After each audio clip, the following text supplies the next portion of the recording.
VBA code में last video में हमने आपको बताया था कि हम रेंज डॉट सेलेक्ट कर रहे थे और हमने किया था सीट डॉट सेलेक्ट के लिए। तो सीट डॉट सेलेक्ट के अंदर हम सीट का नाम सीट 1, सीट 2, सीट 3 के साथ डिफाइन करें या फिर हमने उस सीट का नाम लिख रखा है तो हम उस नाम से कोड लिखें, कौन सा बेटर रहेगा और दोनों में फ़र्क क्या है, ये सारा भी सीखेंगे इस वीडियो में। तो अंत तक बने रहिएगा। नमस्कार दोस्तों, मेरा नाम है मनोज कुमार और आप देख रहे हैं कंप्यूटर ज्ञान गुरु चैनल। तो आइए सीख लेते हैं। लास्ट वीडियो में हमने सीखा था डेवलपर टैब कैसे हम चालू करेंगे, विजुअल बेसिक हम कैसे रन करेंगे, इसकी शॉर्ट की भी हमने बताई थी, ऑल्ट F11 होती है। और मैक्रो रिकॉर्ड हम किस प्रकार करेंगे। मैक्रो रिकॉर्डिंग के दौरान हमने ये भी जान लिया था कि जो हम कोड लिखते हैं, वीबीए कोड लिखते हैं, वो कैसे लिखेंगे ये हमको मैक्रो ने बता दिया था। मैक्रो ने हमको कोड लिख के दे दिए थे, लेकिन आज हम कोड खुद लिखेंगे, अपनी तरफ से लिखेंगे। तो सबसे पहले हम विजुअल बेसिक की विंडो चला लेते हैं। विजुअल बेसिक की विंडो चल गई। यहाँ पे हमने बताया था आपको मॉड्यूल इंसर्ट करना। हम इंसर्ट में जाएंगे और एक मॉड्यूल इंसर्ट कर लेंगे। तो कोड विंडो यहाँ पे ओपन हो गई। हम कोड विंडो को थोड़ा सा बढ़ा लेते हैं ताकि आपको यहाँ पे साफ नज़र आ जाए। और मॉड्यूल के अंदर हमने ये भी बताया था हम एक ही मॉड्यूल में कई कोड लिख सकते हैं। एक कोड हमने लिख दिया, कोड शुरू होता है सब से और एंड सब पे ख़त्म होता है। फिर से दूसरा कोड हमने लिखना है तो हम फिर से सब स्टार्ट करेंगे और एंड सब करेंगे। तो हम शुरू करेंगे यहाँ पे सब, स्पेस यूज़ करेंगे और अब हम यहाँ पे अपने मैक्रो का नाम डालेंगे।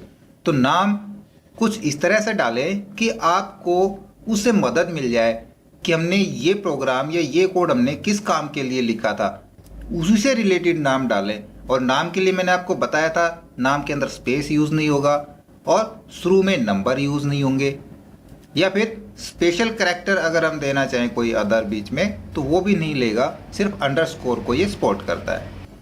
एग्जाम्पल के लिए मैं यहाँ पे डालूँ टेस्ट VBA और टेस्ट के बाद मैं लगाता हूँ यहाँ पे कोई भी अदर कैरेक्टर लगा देता हूँ। मैं यहाँ पे डैश लगाता हूँ, डैश नहीं पहले स्लैश लगा के देख लेते हैं और कर देता हूँ टेस्ट VBA और ब्रैकेट स्टार्ट और क्लोज, एंटर यूज़ करेंगे। तो अब देखिए यहाँ पे ये कह रहा है कंपाइल एरर, किस चीज़ की, ये एक्सपेक्टेड दिखा रहा है एंड ऑफ स्टेटमेंट। हमने जो स्टेटमेंट दिए वो सही नहीं है तो यहाँ पे हम अंडरस्कोर ही यूज़ कर लेते हैं, इसको ये सही तरीके से रीड करेगा। कर लिया, हम नीचे आ जाते हैं।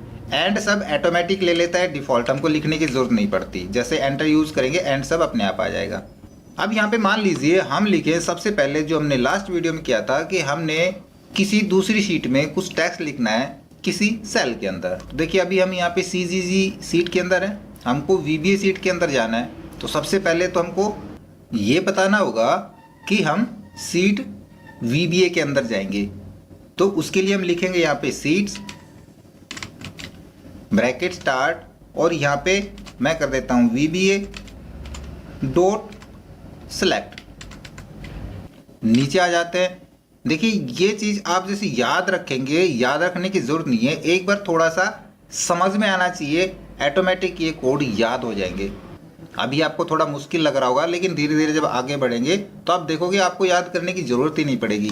हमने क्या करा फिर से समझा देता हूँ। हमको फिलहाल क्या है, फर्स्ट स्टेप हमारा, हमको इस सीट के अंदर जाना है तो उसके लिए मैंने लिख दिया सीट्स VBA डॉट सेलेक्ट, यानी कि VBA सीट सेलेक्ट हो जाए।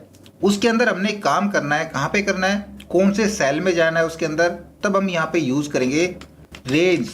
और रेंज के लिए हम बता दूँ रेंज क्यों यूज़ करते हैं और रेंज ही क्यों लिखते हैं, क्योंकि जो एक सेल होता है पर्टिकुलर सेल वो एक रेंज के अंतर्गत ही आता है। चाहे वो एक सेल हो या कई सेल हमने एक साथ सेलेक्ट किए हो, वो कंप्लीट रेंज ही कहलाएगी।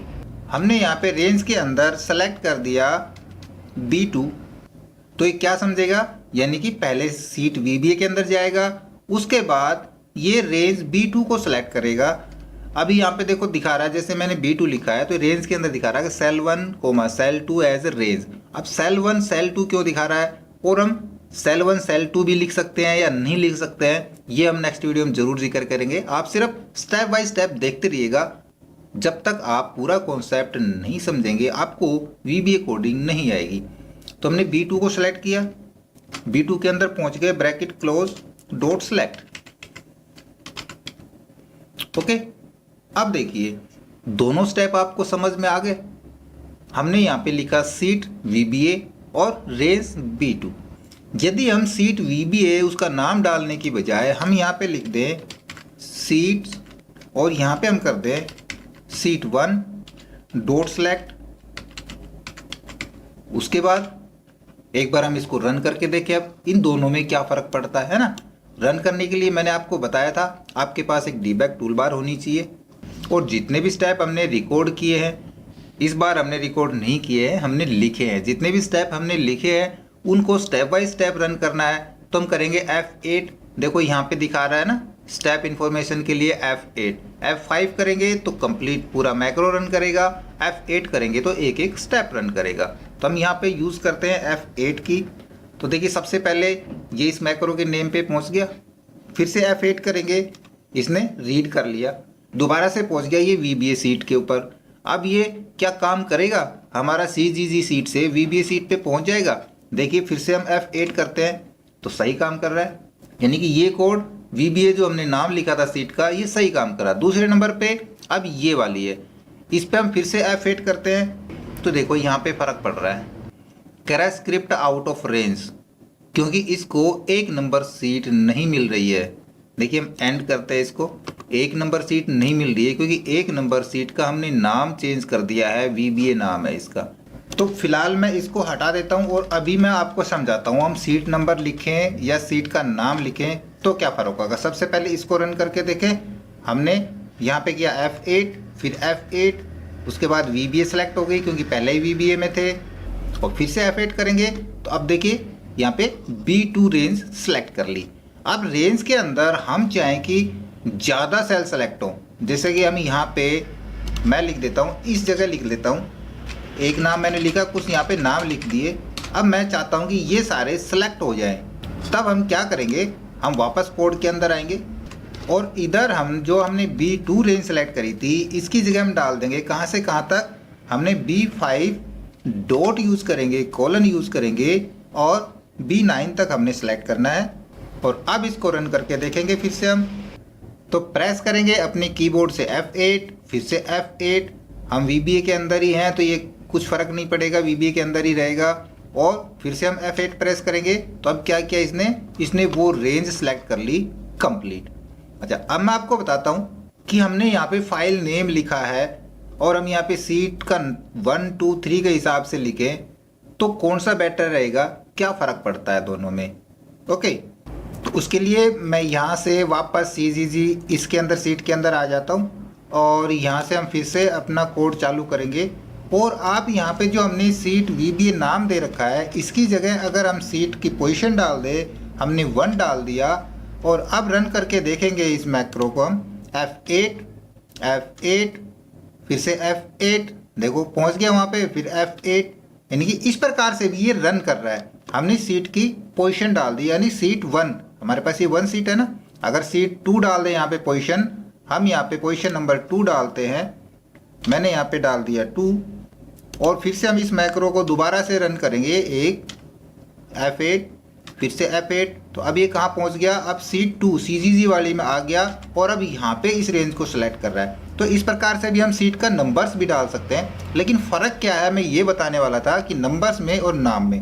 अब देखिए बाय द वे आपने ये सीट किसी क्लाइंट को दे दी या आपके कंप्यूटर पे कोई दूसरा बैठा है और उसने यहाँ पे एडिटिंग के दौरान इस सीट को इंटरचेंज कर दिया इस प्रकार से, यानी कि VBA को दूसरे नंबर पे ले आया और फिर यहाँ पे हम कोड यूज़ करें, एक नंबर हमने VBA के लिए डाला था और फिर से एक नंबर हम डालेंगे और रन करके देखेंगे तो आप देखोगे इस बार जो एक नंबर सीट है वो CGG सेलेक्ट हो रही है ना कि VBA, है ना। तो ये फ़र्क पड़ सकता है। और यदि आप उसको एग्जैक्ट नेम डालेंगे जो आपने नेम डिफाइन किया है तो ये उसी शीट के ऊपर जाएगा जो इसको नाम मिल रहा है। अगर हम यहाँ पे फिर से डाल देते हैं VBA, अगर आपने गलती से स्पेलिंग भी मिस्टेक कर दी और यहाँ पे VBA हो गया तो ये रन नहीं कर पाएगा, ये आपको एरर दिखाएगा। कौन सी एरर दिखाएगा कि आपको ये आउट ऑफ रेंज, यानी कि एरर 9 से मिलेगी कि ये नाम से इसको वो सीट नहीं मिल रही, कहाँ पे जाएगा। ठीक है,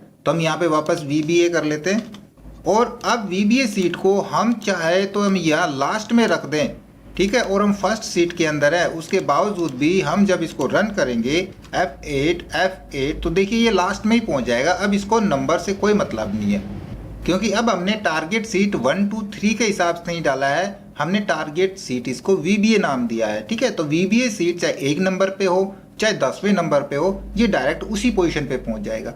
इसी प्रकार यदि हम यहाँ पे जो रेंज हमने वर्ड यूज किया है, इसकी जगह हम वर्ड यूज करें सेल्स, और सेल्स के अंदर यहाँ पे कह रहा है रॉ इंडेक्स और कॉलम इंडेक्स, क्योंकि हम रेंज के अंदर भी सेल ही तो ले रहे हैं, एक सेल या मल्टी सेल हमने लेना है, और सेल्स के अंदर भी हम सेल ही ले पाएंगे, लेकिन किस प्रकार ले पाएंगे और कौन सा सही रहेगा, रेंज लें या सेल्स लें, ये जिक्र करेंगे हम नेक्स्ट वीडियो में, तो हमारे साथ बने रहिएगा।